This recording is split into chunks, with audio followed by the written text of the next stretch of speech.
What's up, Mo? Z100 next to me, Sean Paul. What's up, man? Yo, How what's are up, you? bro? How are I'm you? good. So say Happy New Year. Happy New Year, bro. We just had a conversation before we started filming that. Hey, as soon as he came in, he said Happy New Year, and it's like most people are like, wait, that's weird. But then you're like, wait, I never saw you since last year. Yeah. So it's okay. Yeah, because if I see you in May or June and I still haven't seen you from last year, I'm going to go, Happy New Year, bro. But do people not look at you like, oh, yeah. Like, right? Did I not do that? I was like, oh, they're yeah. nuts. Or they might be like, oh, are you Chinese, bro? Happy New Year. Yeah, you're right. Or maybe you're paying attention to the Ethiopian calendar or... I've already lost you, man. I'm so lost with all these New Year's going on. It's crazy. Well, congratulations on all your success. Thank you, bro. It seems like, there's a lot of people who make great music, obviously. We could all agree, all over the world. Very many talents out there. But you're that talented man that's been in people's songs. Half of America's never heard of half the stuff that's been huge. But a bang bang. Yeah, but I mean, you've been on every. Not to mention your own songs, obviously. But yeah. There's so many people around the world. It's like, oh yeah, and this person. Most people are like, what? But then you look online, you're like, man, it's got like 40 million views. Yes, sir. You're a worldly man. Yeah, well, it's, I've been doing recordings for a long time, and I keep doing them. So sometimes they push up to the light. Some of them become the cream of the crop, and my careers have to-dos on stage and that kind of stuff, and some are not so big, but it's because I do a lot. You know what I mean? I'm not telling everybody that that's the only reason. There's many different reasons, but yeah, I love what I do, and so thanks to the fans for having me here still after all these years. Over the past few years, there's two websites. I don't know how legitimate they are, but you've been voted for two really big things. Mm-hmm. One is you're the most recognizable voice on songs. Like I think you and Pitbull were like on the top. Like, oh, I know that's Sean Paul, I know that's Pitbull. But like it's you guys that are like most recognizable voice. Mm-hmm. And the second thing is the most love songs, lyrics by you, but also most lyrics people can't understand. Yes, true. I know that. One of my favorite ones that I still get a lot. Yeah. Well, I see online a lot. Okay. Is, there's language, and then there's Sean Paul. Yeah, it's like your own language. Wow. But not really. But that's a funny thing and also flattering thing, but also people, again, can't deny your voice. Yeah, did he say skillet in that song? I'm like, he didn't say skillet. I mean, you know what I mean? But I mean, you look at websites and those lyrics websites that have your lyrics, but I'm pretty much sure that they are wrong. Definitely. I've even been in studio and the engineer, she was a lady, and she stopped and she was like, what'd she say? Yo, that's a dope line. I was like, yeah, you like that? She's like, get up in the ovaries. I love that. I was like, I did not say get up in any ovaries, bro. Although, if you did say it, it's fine. But you didn't say it. I was like, well, that's dope. Maybe I'll put it in. Jot it down. Well, ovaries. I'm going to use that in the next one. I didn't say it, but I could say it next. Yeah. But next time if you do say ovaries, it won't sound like you said ovaries. And I'm probably going to owe her royalties. Let's stop that. Ovaries, but yeah. Also, big congratulations on, the Grammy knob. Cheap Thrills with Sia. Yes, sir. Another worldly person who does amazing music with different people. But that song, that's one of those songs where people don't get sick of it. She's amazing. She is. And she's always here in New York, and she's always talking about, I want to work with this artist and this artist. And no one, I think, in their right mind ever thought that Sia's going to do a song with Sean Paul one day. No, like, exactly. That's why. I didn't even. Yeah, it's like, no. I was like, what? They actually said to me, would you consider? I was like, are you crazy? I'm a fan of her. She's nuts. Yeah. She's so outside the box. Yeah. That's why I think you guys match up well, especially in that song. The voice, her writing on different projects for different people, but for me, it's about her voice, and you feel the passion in it. You know what I mean? There's very few artists that my mom schools me on nowadays, and so she was one of them. Like before we did a song, my mom was like, "You have to check out Sia." Now, really? I knew Titanium and I knew Chandelier, but I just didn't know the rest of her stuff. Sure. My mom was like, "Yo, she wrote this, she wrote that." I was like, "What, Ma? You schooling me?" Then you get on Google real quick. Exactly. Let me text Sia real quick. And then she shouts me out, and I'm like, "Whoa, crazy!" And then the next mind blow is that the song is dancehall. Yep. It's like a dancehall oriented pop single, and I'm like, this is nuts. Of course I'll do it. So, it's a no-brainer. I just owe it up to, again, fans who have kept me in the runnings all these years, and see a big up to her. Thank you so much for having me on the song.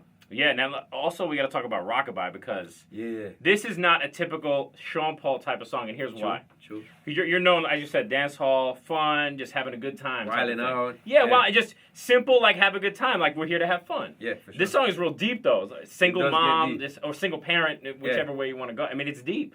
It is. But but it doesn't give that vibe, of course, when it's still fun.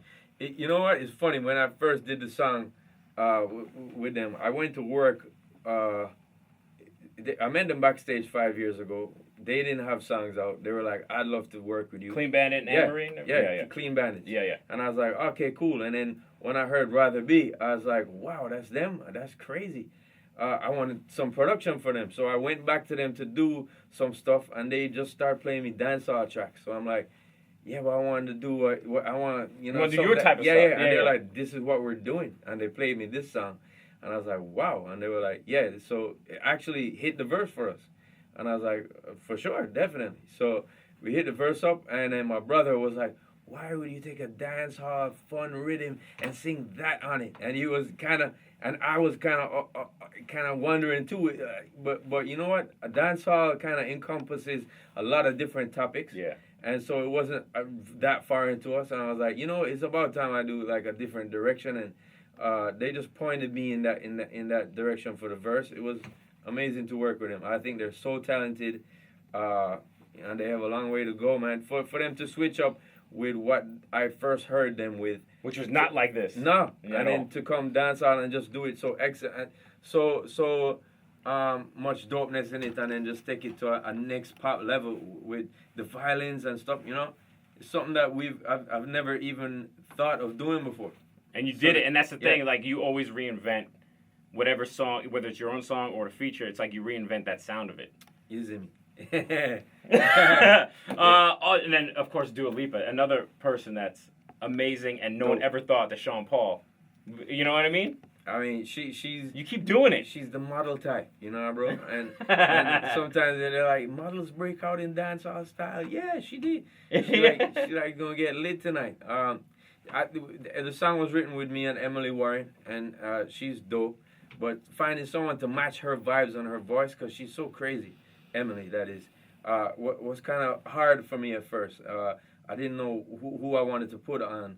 And then they showed me, her work, Dua's work, and I started to check her out more and more. I was like, she do have a unique voice, and when we asked her to sing the demo, it was just a done deal. I was like, this is the cap on the on the top of that's the cherry on top. Yeah. Beautiful. Is it easy for you to get in the studio now and just be like, all right, let's do it? I mean, since you are, because we can call you seasoned. Yeah. There's so many that's people. That's a nice way of putting it. No, it's like paprika, man. You just dash it a little bit on. It's like, all right. You have to dash it like this. Yeah, or you can just, flick it a little bit. You got to sprinkle it. But, like, you are so seasoned that you just get in there. Is it like one take all the time for you? It's like, oh, let me do it again. It's back and forth. But now, like, in the early days, it was all about writing this in this book for me, because we didn't have any of these things. And then I got this recording thing that used to help me out. Now, then it moved to phones, and phones got everything to type with and whatever. But mostly, like, my bigger songs were more freestyles, like Give Me the Light. Yeah. The dude called me. I said, give me $1,000 to come down there. He said, I got 800. I was like, damn, all right, I'm coming. He had to bargain with you. All right, I'll do it. Yeah, and I went, and it was just like, rhythm. I was like, rhythm's dope. So I just started to think about what was happening in my life. In the moment. Yeah, at that time, I didn't tour a lot, but I did one-off spot shows in, like, Miami, New York, Atlanta, Washington, D.C., just every weekend. So Thursday to Monday, I'm traveling, and then during the week, I'm at home in the studios in Jamaica. So it was just that lifestyle that I was rapping about. It was pretty quick and pretty easy. Most of the songs that I pen down a lot they're not as vibey. Yeah, but you got to frame those though, because like using an actual pen and paper. Yeah, for sure. That's like it's unreal. It's old school. Yeah. People are like, is that paper? People still. Is that people still do. Pen? Actually, people do that with this for me. They're like, is that a flyer? Yeah. Well, see, just like you were saying, it's a flyer. No, it's music on it. Listen to it. It's got a disc. But like you were just signing something.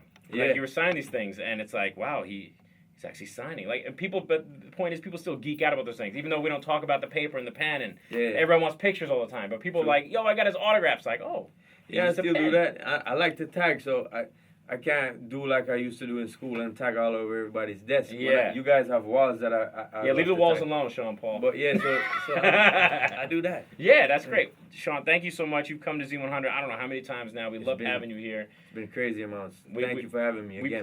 We play all your older stuff, the newer stuff, and we play it like, you know, we'll hear that and the next hour will be something new. It's like you're one of those artists that we could just, it's timeless. Well, I appreciate that, bro. Absolutely. Sean Paul here at Z100. Thank you, my man.